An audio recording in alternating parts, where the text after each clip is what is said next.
Hello everyone, how are you all? I hope you guys are doing well. So guys start करेंगे अपना आज का session. और आज के सेशन में हम लोग डिस्कस करेंगे एज यूजली आपकी यूनिट 4 कम्युनिकेशन के इम्पॉर्टेंट PYQ जो आपके एग्ज़ाम पॉइंट ऑफ व्यू के अकॉर्डिंग बहुत ही ज़्यादा बेनिफिशियल क्वेश्चंस आपके लिए प्रूफ होंगे। जैसे कि आप सभी जानते हो कि जो आपका UGC नेट का एग्ज़ाम होता है वो आपके 2 पार्ट्स में कंडक्ट होता है। जो फर्स्ट पार्ट होता है that is general paper and the second one is subject specific. तो आपका जो सेकेंड पेपर होता है वो आपका सब्जेक्ट स्पेसिफिक होता है और जो फर्स्ट पेपर होता है वो आपका जनरल होता है। तो हमारा जो कंप्लीट फोकस है वो आपका जनरल पेपर पे है। तो हम ऑलरेडी आपके पेपर 1 में यूनिट 1 कवर कर चुके हैं, unit 2, unit 3, unit 7, unit 9 and unit 10 और अभी हम यूनिट 4 कवर कर रहे हैं। ठीक है, जितने भी हमारे PYQs थे जो प्रीवियस ईयर में आए थे उनको सबको कवर कर लेंगे, उसके बाद हम अपनी नेक्स्ट यूनिट की तरफ बढ़ेंगे। तो अगर अभी तक आपने मेरे चैनल को सब्सक्राइब नहीं किया है या फिर आप हमारे चैनल पर नए हैं तो UGC नेट एग्जाम की बेस्ट प्रिपरेशन के लिए चैनल को सब्सक्राइब करें और बेल आइकन को प्रेस करना बिल्कुल ना भूलें ताकि जब भी न्यू वीडियो अपलोड हो उसका नोटिफिकेशन सबसे पहले आप तक पहुंच सके। तो चलिए गाइस स्टार्ट करेंगे। सबसे पहले रिवीजन कर लीजिए जो लास्ट में क्वेश्चंस हम लोग ऑलरेडी कर चुके हैं। ठीक है, यहाँ पर मैं ज़्यादा टाइम आपको नहीं दूंगी, मैं सिर्फ स्क्रॉल करूँगी और आपको अगर ज़्यादा टाइम लग रहा है तो आप पॉज करके वीडियो को देख सकते हैं। ठीक है, क्योंकि रिविज़न बहुत ज़्यादा मस्ट रहता है when it comes to your preparation.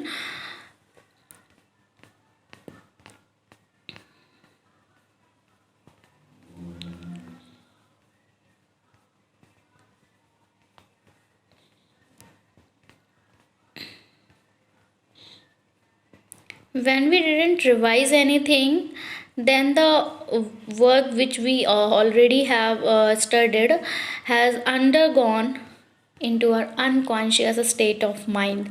So for this, just revise all the questions which we have already covered in our previous videos. Clear?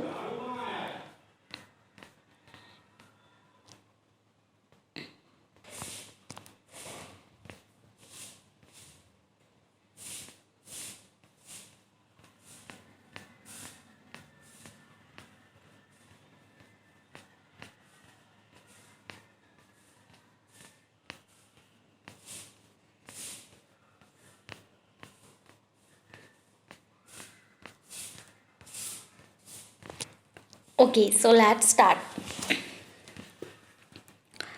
Breakdown in verbal communication is described as, जो आपका verbal communication होता है इसमें break down को किस तरह से describe किया जाता है, आपके शॉर्ट सर्किट के द्वारा, कॉन्ट्रडिक्शन के द्वारा, अनइवननेस के द्वारा या फिर आपके एंट्रोपी के द्वारा।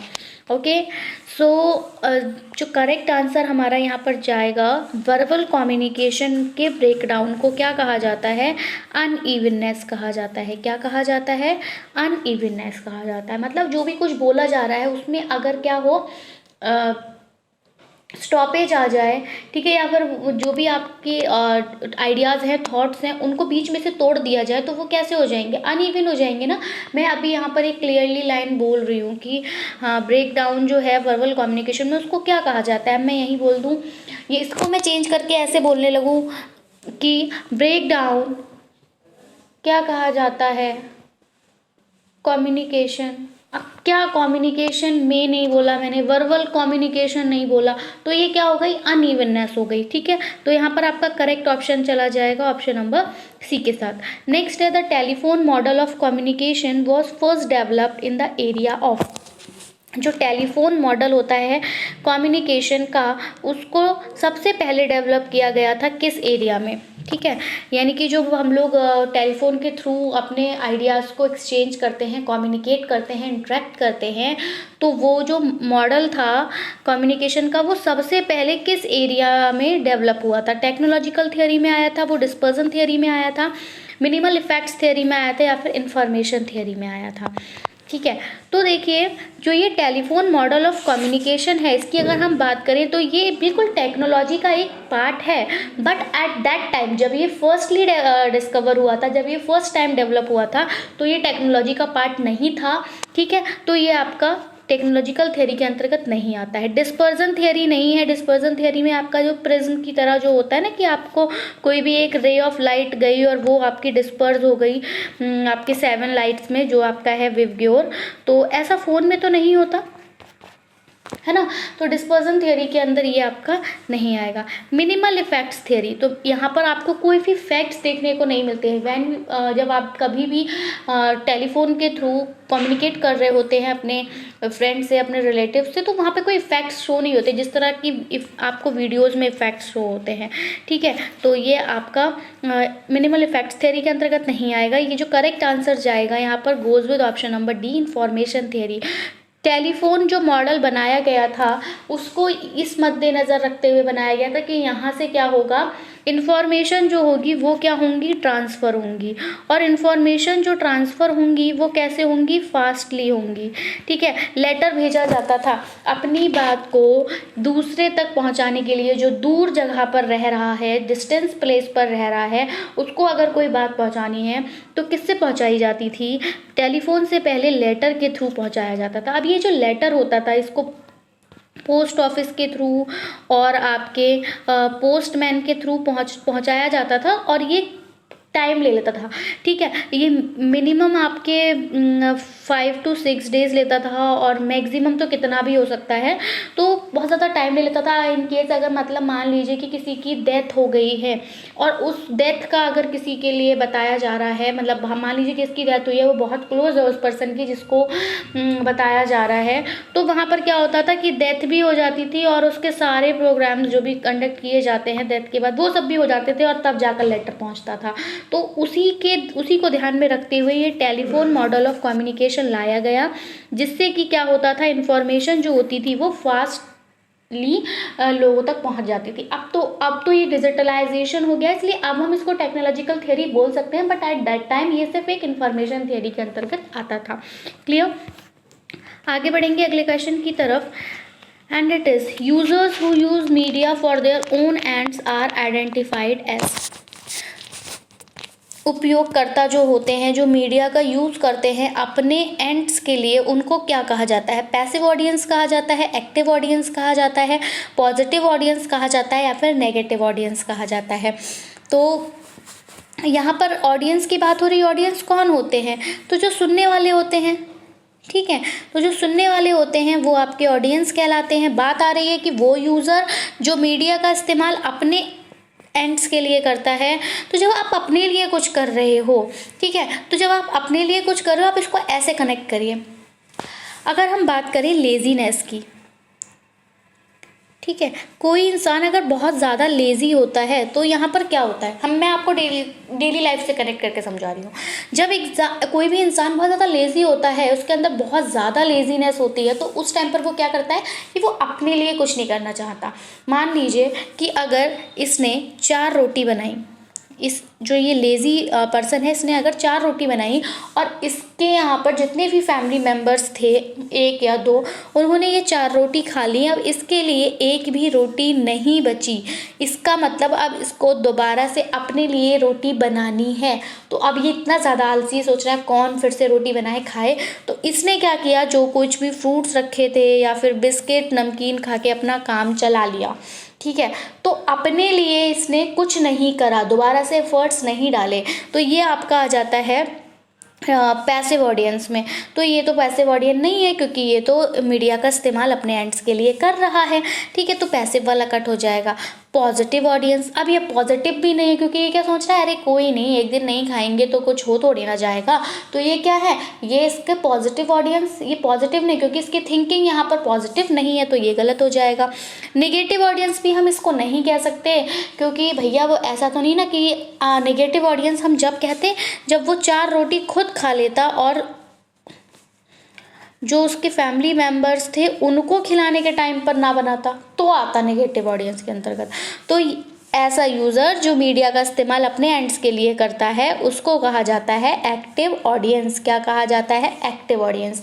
ये जो एग्जाम्पल मैंने आपको दिया वो इस यहाँ पर मतलब आप ये नहीं कह सकते कि साइंटिफिकली यहाँ फिट बैठेगा, बट आपको समझाने के लिए, क्योंकि हम क्या होता है हम अपनी आसपास की लाइफ से ज़्यादा रिलेट करके सीखते हैं। तो आपके माइंड में हमेशा ये क्वेश्चन बना रहेगा, जब भी ये क्वेश्चन आएगा कि वो यूज़र जो मीडिया का इस्तेमाल अपने खुद के एंड्स के लिए करता है उस यूज़र को क्या कहा जाता है, आप तुरंत आंसर कर देंगे कि उस यूज़र को क्या कहा जाता है? एक्टिव यूज़र कहा जाता है। क्यों? क्योंकि वो आलसी नहीं है यहाँ पर। ठीक है, अब ये नहीं कि हम उसको एक रोटी ही खानी है तो वो अपने लिए एक रोटी बनाएगा। ठीक है, तो ये क्या है? एक्टिव यूज़र है। Next, classroom communication can be described as. अब क्लासरूम में जो कम्युनिकेशन होता है उसको किस तरह से डिस्क्राइब किया जा सकता है? एक्सप्लोरेशन के थ्रू, इंस्टीट्यूशनलाइजेशन के थ्रू, अनसिग्निफाइड के थ्रू या फिर डिस्कोर्स के थ्रू। तो देखिए, क्लासरूम कम्युनिकेशन में एक्सप्लोरेशन नहीं होगा। एक्सप्लोरेशन आप क्लास में क्या एक्सप्लोर करोगे? एक्सप्लोर का मतलब हो जाता है कि आप खोज कर रहे हो। अब आप मुझे बताइए कि क्लास के अंदर जो भी आप कम्युनिकेशन करते हैं उससे आप क्या खोज कर सकते हो? नहीं, एक्सप्लोरेशन के लिए आपको कहाँ जाना होगा? आपको आउटसाइड जाना होगा। ठीक है, आपको अपने एनवायरनमेंट में जाना होगा। ठीक है, तब जाकर आप एक्सप्लोर कर पाओगे। तो यहाँ पर ये क्लासरूम कम्युनिकेशन को हम एक्सप्लोरेशन नहीं कह सकते, गलत हो जाएगा। इंस्टीट्यूशनलाइजेशन का मतलब ऐसे हो जाएगा कि जितने भी कॉलेजेस वगैरह बनते हैं तो क्लासरूम कम्युनिकेशन को ये कहा जा सकता है कि ये क्लासरूम कम्युनिकेशन स्कूल्स, इंस्टीट्यूट्स और ये सब बनाने के लिए होता है। नहीं, ये गलत हो जाएगा। अनसिग्निफाइड और डिस्कोर्स, अनसिग्निफाइड के कुछ भी सिग्निफिकेंट मतलब सिग्निफाई ना कर पा रहा हो, कोई किसी को सिग्निफाई ना कर पा रहा हो, सिग्निफिकेंट ना हो, उसका इंपॉर्टेंस ना हो, तो आप मुझे ये बताइए कि क्लासरूम कम्युनिकेशन का कोई मतलब इम्पोर्टेंस नहीं है। कैसे कह सकते हैं ये बात? क्लासरूम कम्युनिकेशन बहुत ज़्यादा इम्पॉर्टेंट है, अपने आप में एक इफेक्टिव है, क्योंकि अगर क्लासरूम कम्युनिकेशन अच्छा होगा तभी स्टूडेंट्स एक्टिवली पार्टिसिपेट कर पाएंगे। जब स्टूडेंट एक्टिवली पार्टिसिपेट कर पाएंगे तो उनकी जो भी लर्निंग है वो लर्निंग कैसी होगी? परमानेंट होगी। जब कम्युनिकेशन टीचर और स्टूडेंट के बीच में अच्छा होगा तो वो क्या कर पाएंगे? यहाँ पर हैंड्स ऑन एक्टिविटीज़ कर पाएंगे, अपने थॉट्स को, अपने आइडियाज़ को एक्सप्रेस कर पाएंगे, अपनी वीकनेसेस, अपनी स्ट्रेंथ को वहाँ पर जान पाएंगे। तो क्लासरूम कम्युनिकेशन को हम अनसिग्निफाइड भी नहीं कह सकते, इसलिए ये तीनों ऑप्शन यहाँ पर हमारे कट जाएंगे। जो हमारा करेक्ट ऑप्शन जाएगा that goes with option number C, discourse. यानी कि क्या होता है? क्लासरूम कम्युनिकेशन आपके किस बेस पर होता है? जो भी कोर्स आपको पढ़ाया जा रहा है उसी बेस पर आप कम्युनिकेशन करते हैं ना। मान लीजिए कि आप एमएससी के स्टूडेंट हैं, ठीक है, एमएससी के स्टूडेंट हैं, बीएससी के स्टूडेंट हैं, तो आप मुझे बताइए अगर आप जेडबीसी से बिलोंग करते हैं, यहाँ पर आप बॉटनी से बिलोंग करते हैं, तो आप मुझे बताइए कि आपको आपकी जो क्लास में कम्युनिकेशन होगा यहाँ पर क्या वो हिंदी सब्जेक्ट का होगा? यहाँ पर क्या आपको हिंदी लिटरेचर के बारे में डिस्कशन कर रहे होंगे टीचर और स्टूडेंट? बिल्कुल नहीं कर रहे होंगे ना। बीएससी जब जेडबीसी की है तो क्या आप यहाँ पर कॉमर्स का डिस्कशन कर रहे होंगे? बिल्कुल नहीं कर रहे होंगे। तो जो क्लासरूम कम्युनिकेशन होता है उसको डिस्कोर्स कहा जाता है, मतलब आपका जो कोर्स है उसी की बेसिस पे आप कम्युनिकेट करते हैं क्लासरूम में। क्लियर है? आगे बढ़ेंगे अगले क्वेश्चन की तरफ। Question number 25, ideological codes shape are collective. Ideological codes जो होते हैं वो हमारे वो किसको शेप करते हैं? प्रोडक्शंस को शेप करते हैं, परसेप्शंस को करते हैं, कंजम्पशंस को करते हैं, क्रिएशंस को करते हैं। बहुत इजी सा क्वेश्चन है, मुझको नहीं लगता कि ये कम्युनिकेशन मतलब ये तो हमारी नॉर्मल लाइफ से है। आइडियोलॉजी क्या होता है? आइडियोलॉजी हम कह सकते हैं ना सिद्धांत, हम किसको अपना आइडियल मानते हैं, किसके सिद्धांतों पर हम चलना चाहते हैं। ठीक है, किसके सिद्धांत को हम मानते हैं तो वो हमारी आइडियोलॉजी हो जाती है। मतलब अगर कोई मान लीजिए कोई जैसे गांधी जी थे, गांधी जी किस पे बिलीव करते थे? गांधी जी बिलीव करते थे आपके नॉन वायलेंस पे। ठीक है, उनको बिल्कुल पसंद नहीं था हिंसा, वो अहिंसा को मानते थे। तो गांधी जी की आइडियोलॉजी की अगर मैं बात करूँ तो गांधी जी की आइडियोलॉजी क्या थी? नॉन वायलेंस थी। तो जो हमारी आइडियोलॉजी होती है, ठीक है, जिस पे हम बिलीव करते हैं वो किसको शेप करती है? तो वो हमारे क्या प्रोडक्शन को शेप देती है। प्रोडक्शन क्या है? प्रोडक्शन यहाँ पर है उत्पादकता। ठीक है, ठीक है। तो उत्पादकता बढ़ा, जब आप प्रोडक्शन कर रहे होंगे तो यहाँ पर आप आइडियोलॉजी से कोई प्रोडक्शन नहीं कर सकते। प्रोडक्शन के लिए आपको किसकी ज़रूरत पड़ेगी? रॉ मटेरियल की ज़रूरत पड़ेगी। अब क्या आप मुझे बताइए कि आपकी आइडियोलॉजी रॉ मटेरियल है? नहीं, क्योंकि जो आपकी आइडियोलॉजी है वो कैसी है? वो एब्स्ट्रैक्ट है। और जब आपको प्रोडक्शन करना है तो प्रोडक्शन कैसा होगा? प्रोडक्शन तो आपका कंक्रीट होगा, ठीक है। यानी प्रोडक्शन कैसा होगा? प्रोडक्शन मूर्त होगा। और जो आपका आइडियोलॉजी है ये कैसा है? अमूर्त है। तो आप अमूर्त से मूर्त संरचना नहीं बना सकते, तो क्या होगा? आइडियोलॉजी आपकी प्रोडक्शन नहीं दे सकती, क्योंकि प्रोडक्शन तो आपका मूर्त होगा ना, जो दिख रहा होगा वही तो रॉ मटेरियल से बनेगा, इसलिए आइडियोलॉजिकल वाला नहीं रहेगा। दूसरा है कंजम्पशंस। कंजम्पशंस जो आप लागत लगाते हो, ठीक है, कितना कंजम कर रहे, तो यहाँ पर बात आइडियोलॉजी की फिर से यहाँ पर आएगी। आपको अपनी कोई विचारधारा अगर बनानी है तो उसमें क्या आपको कोई लागत लगाने की जरूरत होती है? आप कुछ खरीद कर लाते हो? नहीं, ठीक है। क्रिएशंस, हाँ, एक बार को हम ये कह सकते हैं कि क्रिएशन हो, ये दोनों तो बिल्कुल नहीं होंगे। क्रिएशंस हो सकता है लेकिन आइडियोलॉजी क्रिएट नहीं की जाती है। क्रिएट अगर सभी अपनी आइडियोलॉजी क्रिएट कर लें तो किसी की आइडियोलॉजी जो हो खराब ना हो, गलत ना हो, ठीक है। तो आइडियोलॉजी क्या होती है? परसेप्शन होता है। अपनी क्या होती है? मान्यता होती है। क्या होती है? अपनी मान्यता होती है, अपने सिद्धांत होते हैं। तो यहाँ पर हमारा जो करेक्ट आंसर जाएगा वो जाएगा परसेप्शन की तरफ। हमारे दृष्टिकोण को, जो आइडियोलॉजी है वो क्या करती है? वो हमारी जो भी हमारा दृष्टिकोण है, हमारे दृष्टिकोण को जो है वो क्या करती है? शेप देती है। क्लियर? आई होप आपका आंसर क्लियर हुआ होगा। आगे बढ़ेंगे अगले क्वेश्चन की तरफ। In communication myths but are have power. अब देखिए कम्युनिकेशन में ये जो मिथ्स होते हैं, बात करें मिथ्स की, बेसिकली ये मिथ्स होता क्या है? मतलब मिथ्स जो रूढ़िवादिता पहले से ही बना के रखे हुए हैं, ये मिथ्स होते हैं। जैसे अगर मैं बात करूं, जैसे कहा जाता है आपके यहाँ पर, मैं मिथ्स समझाने के लिए बता रही हूँ। मिथ्स के लिए जैसे आप बोल दो कि girls are weaker than boys, तो ये क्या है? ये एक तरह का मिथ है। भैया किसने कहा गर्ल्स वीकर होती हैं? कितनी सारी, ये सब आपका बॉक्सिंग में देख लीजिए, निखत जरीन को देख लीजिए, ठीक है। अगर हम बात करें बॉक्सिंग गर्ल निखत जरीन की, तो बताइए जब वो भैया बॉक्सिंग कर रही है तो क्या वो यहाँ पर वीक होंगी? बिल्कुल नहीं होंगी, ठीक है। तो ये तो क्या है? ये एक मिथ है। ये जो बोला गया कि girls are weaker than boys, ये क्या है? एक मिथ है, ठीक है। बोला जाता है कि बॉयज़ डजंट क्राई। क्यों नहीं रो सकते भैया? उनके अंदर भी फीलिंग्स हैं, एनिमल्स थोड़ी ना हैं वो भी फील कर सकते हैं, उनको भी अच्छा या बुरा लग सकता है, तो वो रो क्यों नहीं सकते? तो ये क्या है? मिथ्स हैं, ठीक है। तो मिथ, यहाँ पर बात आ रही है कि कम्युनिकेशन में ये जो मिथ होते हैं आर हैव पावर, इनकी क्या ताकत होती है?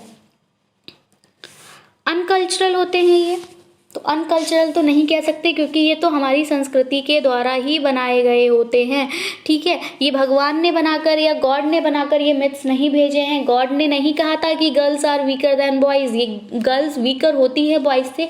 ये किसके द्वारा बनाया गया? ये संस्कृति के द्वारा बनाया गया, ये समाज के द्वारा बनाया गया, सोसाइटी के द्वारा बनाया गया।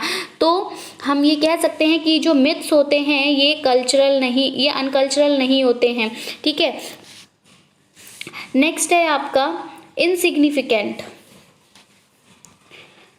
इनसिग्निफिकेंट भी नहीं होते हैं ना, क्योंकि भैया कुछ लोग तो इसको बहुत ज़्यादा वैल्यू दे देते हैं। सब कुछ यही होता है किसी किसी के, कोई तो इन मिथ्स के ही थ्रू अपनी जो है अपनी लाइफ को आगे बढ़ाते हैं ना सर। रूढ़िवादी सोच रखते हैं तो वो अपनी कुछ भी, प्राण जाए पर वचन ना जाए। उन्होंने मान लिया कि अरे भैया लड़के रोएंगे नहीं तो बस लड़कों को रोना नहीं है, चाहे कुछ भी हो जाए, तो दैट इज तो इनसिग्निफिकेंट भी नहीं है। दूसरा इम्प्रिसाइज। अब बात आती है और अनप्रेफर्ड, तो भैया सही बात है, प्रेफर नहीं करा जाता। ये नहीं कहा जाता कि मिथ्स को आप प्रेफर कीजिए, तो ये भी गलत हो जाएगा। करेक्ट आंसर जाएगा दैट गोज विद इम्प्रिसाइज, यानी कि आपका ये आपके जो मिथ्स होते हैं इनके पास पावर क्या होती है? इम्प्रिसाइज करने की। Clear? So option number C is the correct answer for this question. Next, the first multilingual news agency of India was.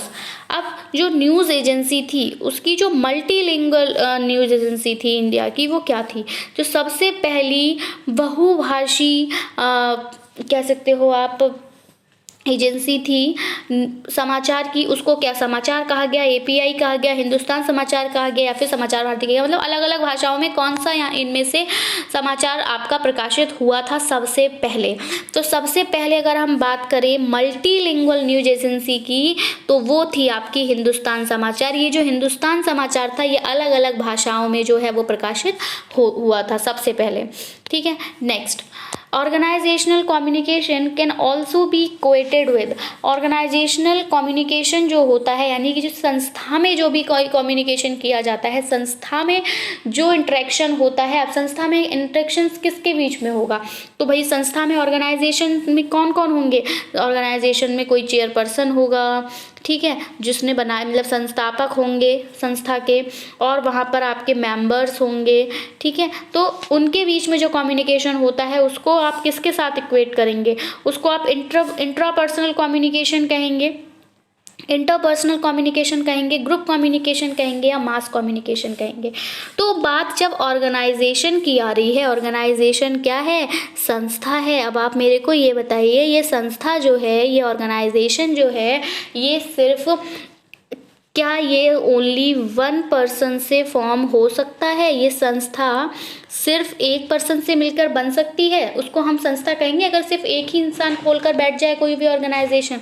नहीं, ऑर्गेनाइजेशन के लिए आपको किसकी रिक्वायरमेंट होती है, ग्रुप की रिक्वायरमेंट होती है, ग्रुप्स की रिक्वायरमेंट होती है। आपको यहाँ पर एक चेयरपर्सन चाहिए, आपको यहाँ पर मेंबर चाहिए, ठीक है, सीनियर मेंबर चाहिए, जूनियर मेंबर्स चाहिए, ठीक है, लीडर्स चाहिए। तो कोई भी संस्था जब आप बना रहे हैं तो वो कैसी होगी, ग्रुप्स में होगी। तो जब संस्था आपकी ग्रुप में होगी तो जो कम्युनिकेशन होगा वो भी कैसा होगा, वो भी आपका ग्रुप कम्युनिकेशन कहलाएगा। तो आपका जो करेक्ट आंसर यहाँ हो जाएगा that is group communication. Option number C is the correct answer for this question. आगे बढ़ेंगे अपने अगले क्वेश्चन की तरफ and this question says that in the process of communication which one of the following is in the chronological order. अब आपको बताना है कि जो कम्युनिकेशन की प्रोसेस होती है उसमें इनमें से किसको हम क्रोनोलॉजिकल ऑर्डर में रखेंगे। तो आप मुझे बताइए कम्युनिकेशन की प्रोसेस में सबसे पहले क्या होता है। तो ये देखिए, जब आप कम्युनिकेशन कर रहे हैं तो वहाँ पर एक कौन होगा, एक कम्युनिकेटर होगा, तभी तो कम्युनिकेशन होगा।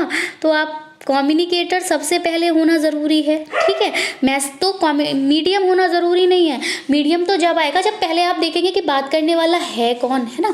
तो सबसे पहले बात करने वाला होगा तब कम्युनिकेशन की प्रोसेस होगी। तो इसलिए ये दोनों ऑप्शन तो अपने आप में ही कट गए।